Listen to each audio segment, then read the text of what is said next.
Around 5,500 years before the Common Era, in a farming settlement on the wet plains of what is now Poland, someone poured fresh milk into a clay bowl pierced with dozens of tiny holes. To an untrained eye, the vessel looked broken. To the person holding it, it was a machine. White liquid ran through the openings, thicker curds stayed behind, and a food that spoiled within hours began turning into something that could survive a journey, a winter, or a season of hunger. That quiet act solved several problems at once. Milk was valuable but fragile. It soured quickly, it was heavy to carry, and many adults could not digest much of its lactose. Strain the curds, press out the whey, add salt, and the same milk became denser, safer, more portable, and far easier to store. Cheese was not merely a new flavor. It was an early preservation technology, built before metal tools, written recipes, or refrigerators. Today, that technology waits under fluorescent supermarket lights. It arrives as a plastic-wrapped slice, a wedge of blue-veined luxury, a powdered coating on a snack, or the stretch of mozzarella across a delivered pizza. It feels ordinary enough to forget.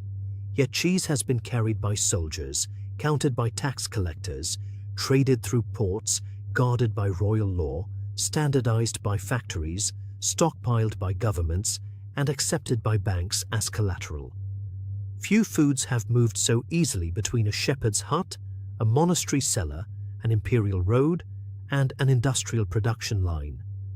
There is a famous story that cheese began by accident when a traveler stored milk inside an animal's stomach pouch.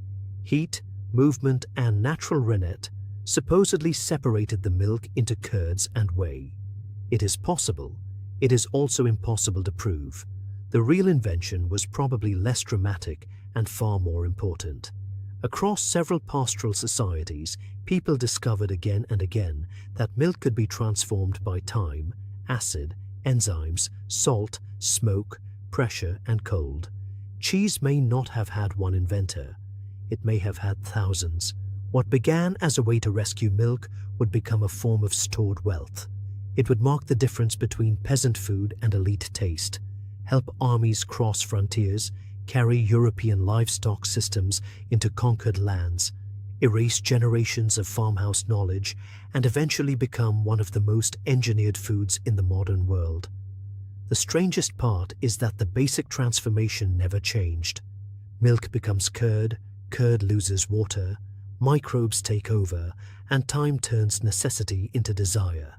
If you like stories where ordinary food turns into empire, trade, obsession, and hidden history, subscribe to Food Empire History. Now, to understand how cheese became this powerful, we have to go back to where the story really begins. Long before anyone built a cheese market or named a wheel after a valley, the first dairy animals moved beside human families through the landscapes of Southwest Asia. Goats and sheep could survive on dry hillsides where crops struggled. Cattle demanded more grass and water, but offered greater strength and larger quantities of milk. The reward came with a clock attached. Warm milk changed quickly. Wild bacteria entered from the animal, the vessel, the air, and the hands that touched it. Sometimes the result spoiled. Sometimes it thickened into a tart, edible mass. Sour milk separated more easily. Heating altered it. Certain plants helped coagulate it. The stomach lining of a young calf, kid, or lamb contained rennet, an enzyme that tightened milk proteins into a gel. Imagine the process beside a low fire. Milk trembles inside a clay pot. A small amount of sour liquid or rennet is stirred through it. The surface becomes soft and custard-like, then breaks beneath a wooden spoon. Pale green whey gathers around white curds. Hands lift the solids into woven baskets or perforated pottery where the liquid drips onto the ground. The curds could be eaten fresh, dried, smoked, packed into a skin, or salted until firm enough to travel. That last step changed the value of the herd. Fresh milk was a daily event. Cheese allowed part of that day to be saved. It concentrated fat and protein while removing much of the water and a large share of the lactose with the whey. For early farming communities in which most adults did not produce much lactase, fermented dairy offered a more tolerable path into animal milk. Cheese did not instantly make humanity lactose tolerant. It helped people use dairy long before lactase persistence became common in some populations. The clay strainers from Neolithic Poland matter because chemistry survived where recipes did not. Milk fats absorbed into the pottery between roughly 5,200 and 4,800 years before the Common Era. Someone was not simply drinking milk. Someone was deliberately separating solids from liquid, repeating a technique, and making equipment for the job. Other communities found different answers. In arid regions, curds could be dried hard enough to grate or crumble. In cooler areas, they could age more slowly. Smoke darkened rinds, herbs scented storage vessels, and salt controlled decay. Each landscape wrote itself into the food. This is why cheese never became one single invention. It became a family of solutions.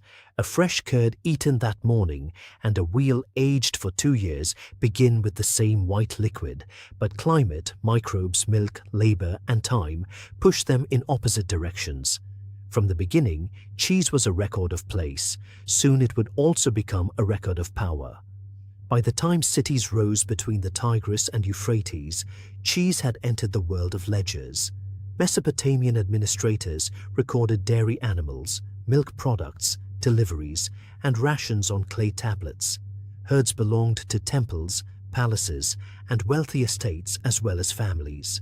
Milk moved through an organized chain of shepherds, dairy workers, storehouses, and officials. A curd that had once extended the life of milk could now be counted, allocated, and controlled. Cheese turned the recurring output of an animal into compact food that could be moved without moving the entire herd. It could feed workers, accompany travelers, satisfy obligations, or become part of an offering. The kitchen story was already becoming an economic story. In Egypt, dairy appeared in scenes of herding, milking, and food preparation, while cheese crossed an even stranger boundary. Inside the tomb of Tammuz, a high official who lived more than 3,000 years ago, archaeologists found a hardened white mass in a broken jar. Modern analysis identified it as an ancient cheese made from the milk of cows combined with sheep or goats. It had remained beside the dead for millennia. The same investigation also detected evidence associated with brucella, the bacteria behind brucellosis, a reminder that ancient dairy carried danger as well as nourishment. The Greeks turned that danger, labor, and transformation into mythology. In the Odyssey, Odysseus enters the cave of the Cyclops Polyphemus and finds baskets heavy with curds, pens filled with animals, and vessels brimming with whey.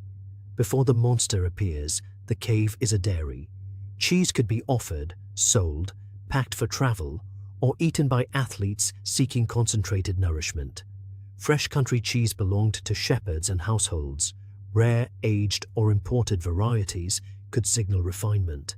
The same food could be rustic in one bowl and prestigious on another table. Rome widened that divide. The agricultural writer Columella described skilled production, from coagulating and draining milk to pressing, salting, and aging it. Pliny the Elder wrote about cheeses from different regions and judged them by origin, texture, and reputation, much as buyers still do today. On a Roman table, cheese might appear in a simple meal with bread and olives baked into cakes, or served as a specialty imported from a distant province. Along roads lined with milestones, hard cheese could move with merchants, laborers, and soldiers into Gaul, Britain, Iberia, the Alps, and the German frontier. But Rome did not flatten cheese into one imperial recipe. It created a market indifference. A cheese from the mountains carried the authority of the mountains. A smoked cheese advertised its method. A strong provincial cheese could become fashionable in the capital because it tasted of somewhere else. Origin had become a selling point. That is when cheese became more than preserved milk. It became reputation, ration, tribute, and class signal. The people who milked the animals and turned the curds worked close to heat, manure, smoke, and sour whey. The people eating imported wedges in Rome might never see any of that labor. Cheese had acquired status, and status has a habit of hiding the hands that produce it. When the Western Roman Empire fractured, its roads became less secure long distance. Commerce narrowed, and political authority broke into smaller pieces. Cheese survived because it did not depend on an emperor.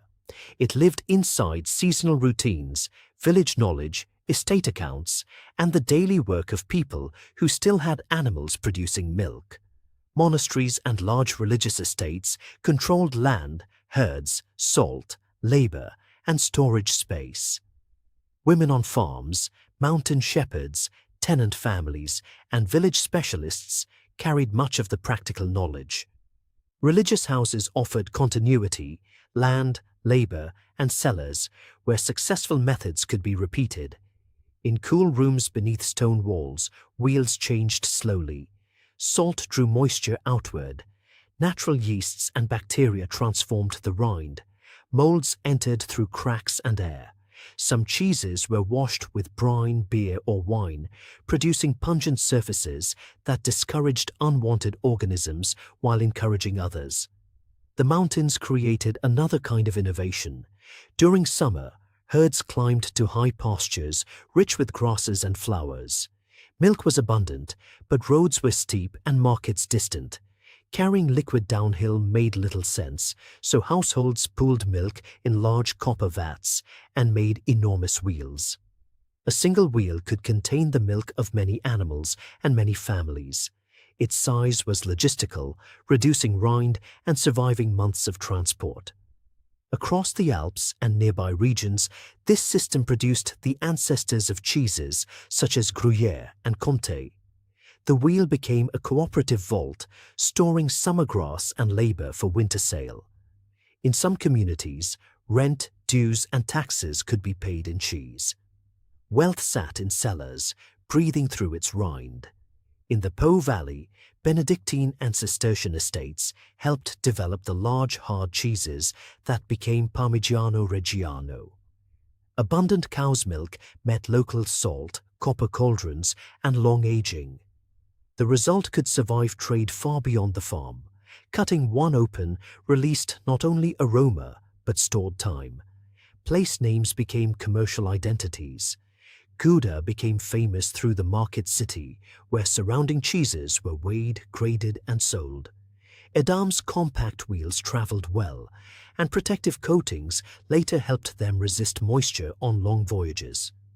Roquefort depended on sheep's milk and the cold, ventilated caves beneath the Combalou Plateau, where blue mold could develop through the cheese. By the 15th century, royal privilege was protecting the right to mature Roquefort in those caves. Carts now rolled toward weekly markets with wheels packed in straw. Porters lifted them onto riverboats.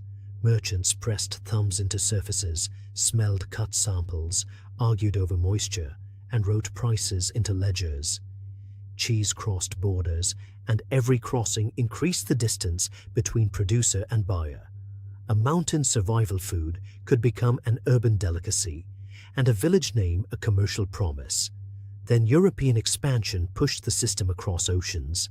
Ships leaving Atlantic ports carried hard cheese among their provisions because it endured longer than fresh dairy. Cattle, sheep, and goats followed settlers into the Americas, Southern Africa, Australia, and New Zealand. Spanish ranching spread through the Caribbean, Mexico, and beyond. Dutch colonists carried dairying traditions into New Netherland. English families made farmhouse cheeses in New England. French settlers adapted old methods to new climates in Canada. Cheese was useful to colonization because it converted pasture into portable calories. It could feed a ship, a fort, a mission, or a growing town. But livestock never arrived alone. They came with fences, land claims, imported grasses, legal systems, and new ideas about who had the right to use a landscape. At this point, cheese stopped being only a regional craft. It became part of the machinery by which people, animals, and power were planted in other people's worlds. The darker history of cheese is easy to miss because it rarely looks like a plantation crop. Wherever colonial livestock economies expanded, the landscape had to make room. In the Americas, grazing herds moved across territories that indigenous communities already hunted, cultivated, burned, traveled, and understood. Missions and ranches claimed water, fenced land, and changed plant life beneath thousands of hooves. Cattle became mobile declarations of ownership. Milk, butter, and cheese helped settler communities endure trade and reproduce the very societies taking control. The labor inside those dairies was also unevenly remembered. On European and American farms, cheesemaking was often women's work, demanding judgment that could not be reduced to a recipe. A dairy woman had to read milk by smell, temperature, touch, and season. She knew when the curd would knit, how much pressure a wheel needed, and whether a cellar was too wet. Colonial estates and plantations added enslaved, bound, and poorly paid workers to that hidden labor. People milked animals before dawn, cleaned vessels, hauled fuel, salted curds, and maintained herds under systems they did not control. As the product traveled farther, that contradiction became easier to ignore. By the 19th century, growing cities demanded more dairy than nearby farms could safely supply. Milk passed through crowded urban stables, dirty containers, and long journeys without refrigeration. In places such as New York, cows were kept beside distilleries and fed hot grain waste, producing the notorious swill milk system. A white food could look pure while carrying disease, contamination, and fraud. Cheese offered some protection because acidity, salt, drying, and aging made it less fragile than milk, but it was never automatically safe. Diseased animals, filthy water, adulteration, and poor storage still mattered. Centuries later, public health officials were still fighting pathogens that passed from herds into households. At the same time, merchants wanted uniformity. Producers were pressured to make cheese that behaved predictably, survived transport, and matched a recognizable grade. Local variation, once the source of identity, became a commercial problem. That pressure began stripping authority from the farmhouse. Milk was increasingly sold to centralized makers instead of transformed at home. Skills built over generations could disappear in a single decade when a nearby factory offered a guaranteed market. Women who had controlled much of the cheese room lost economic leverage as capital, machinery, formal training, and ownership moved production into male-dominated institutions. Breeding favored cows that produced more milk. Pastures became more intensive. Whey, once fed to pigs or used in cooking, could become industrial waste when output grew beyond what local systems could absorb. This was the hidden price of scale before the first truly modern cheese factory even arrived. Cheese had preserved milk, fed communities, and carried regional identity. Now the same durability that made it useful also made it ideal for a market that wanted more volume, longer distances, and tighter control. The pleasure remained in the wheel, but the power was moving out of the hands that had made it. In 1851, near Rome, New York, dairy farmer Jesse Williams began combining milk from neighboring farms and turning it into cheese in one centralized operation. Instead of every household making a few wheels with its own methods, wagon after wagon delivered milk to a purpose-built factory, where one cheesemaker could control the process for everyone. The factory promised consistency. Larger vats replaced kitchen tubs, screw presses applied steady force. Railroads carried finished wheels towards cities and ports before local buyers could consume them. Within years, factories multiplied across New York, then through Ohio and Wisconsin. Science tightened the system further. Pasteur's work showed that microorganisms, not mysterious spontaneous decay, drove fermentation and spoilage. Heating milk could reduce dangerous microbes. Commercial rennet made coagulation more predictable. Selected starter cultures replaced many of the unpredictable microbes of the old cheese room. The factory no longer had to wait for a place to express itself. It could instruct the milk how to behave. Acidity rose on schedule. Curds reached a target moisture. Wheels emerged with the same size, color, and salt.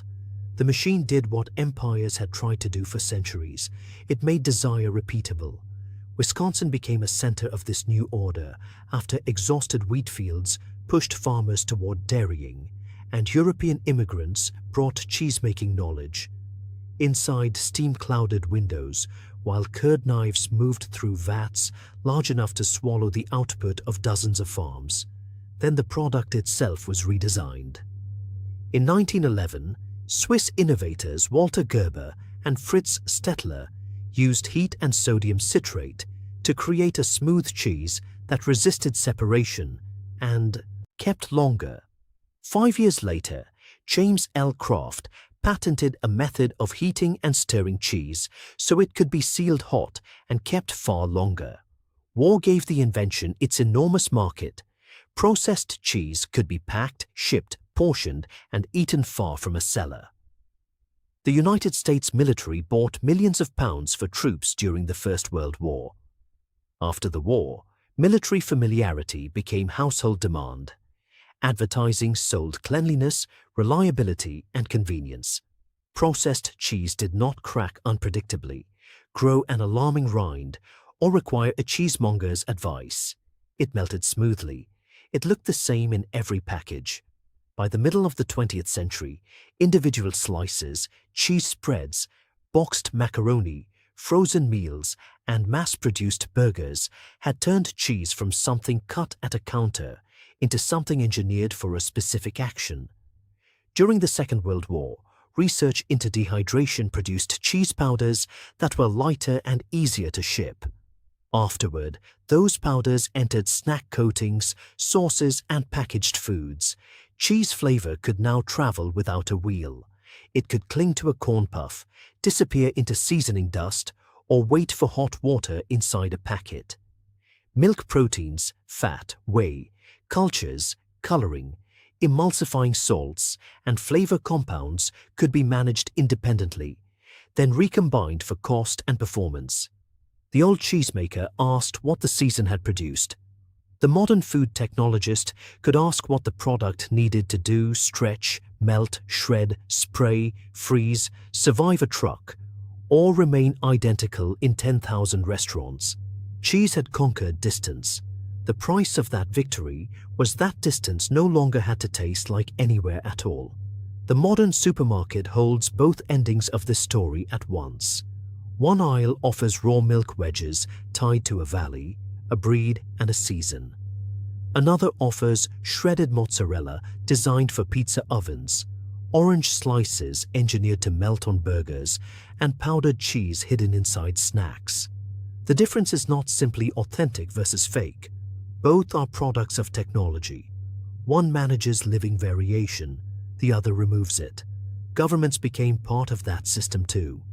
American dairy price supports encouraged production, and by the early 1980s, federal warehouses held an enormous surplus of butter, milk powder, and cheese. The country that had made cheese cheap enough for everyone had produced more than the market could absorb. Blocks of government cheese were distributed through food programs, turning agricultural policy into a taste remembered by millions of families. A counter-movement grew beside the surplus. European origin protections defended names such as Roquefort, Parmigiano Reggiano, and Feta. Small American creameries returned to farm milk, cave aging, and regional microbes. In 2019, Oregon's Rogue River Blue became the first American winner of the World Cheese Awards.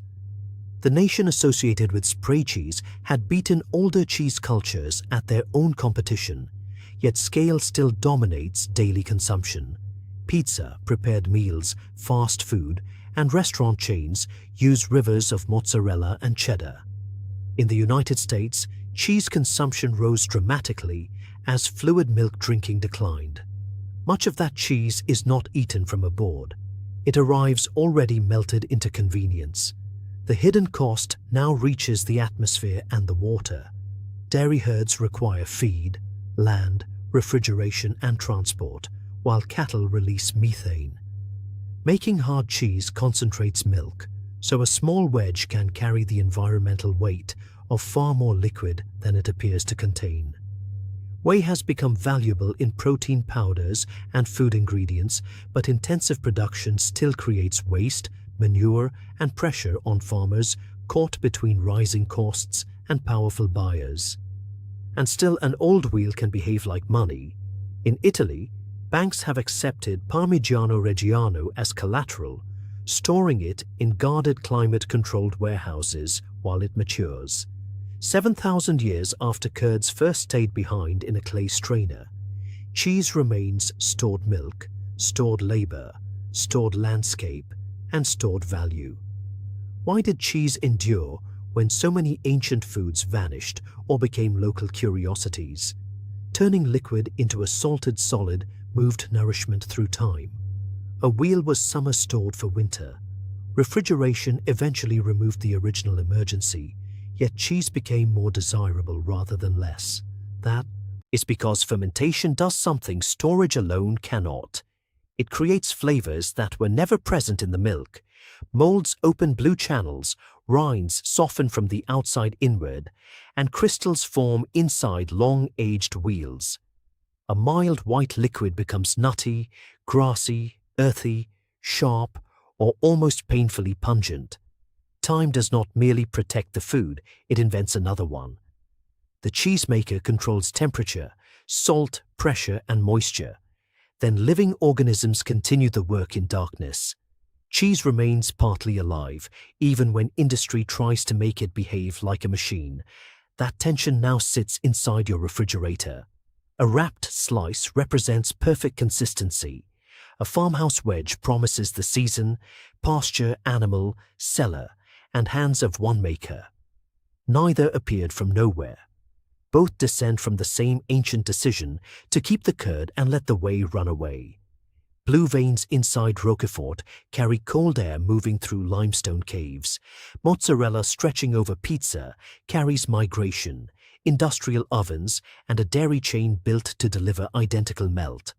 A processed slice carries patents, military contracts, emulsifying chemistry, and the promise that convenience could defeat spoilage. Neolithic farmers watched milk separate in clay. Shepherds climbed with herds towards summer grass. Dairy women read curds with their fingers. Enslaved and bound workers maintained colonial herds. Monks, merchants, scientists, factory workers, affineurs, and food technologists changed what cheese could become. This is the hidden history inside the pleasure. Cheese can be comfort food and stored capital, regional identity and anonymous commodity, living craft and engineered formula. It can carry a protected village name across centuries, or disappear into a snack so completely that the eater never sees milk at all. Perhaps cheese began in a skin bag, a pot, a woven basket, or a perforated clay bowl. The exact first moment is lost. Human beings saw milk changing and decided not to throw it away. They tasted the accident, studied it, repeated it, taxed it, traded it, protected it, industrialized it, and built desire around it. Somewhere warm curds are being lifted by hand into a mold. Elsewhere, sensors measure moisture inside a steel vat. In an Italian warehouse, wheels rest behind locked doors like edible savings accounts. The next time you hold cheese, it may feel heavier. It contains milk, but also drought and pasture, migration and conquest, women's knowledge, microbial life, factory discipline, government policy, war logistics, and the patient appetite of time. A simple wedge is one of humanity's oldest technologies, still alive on the modern plate. If this story changed the way you see cheese, subscribe to Food Empire History for more hidden food histories. The next bite may taste familiar, but it will no longer be ordinary.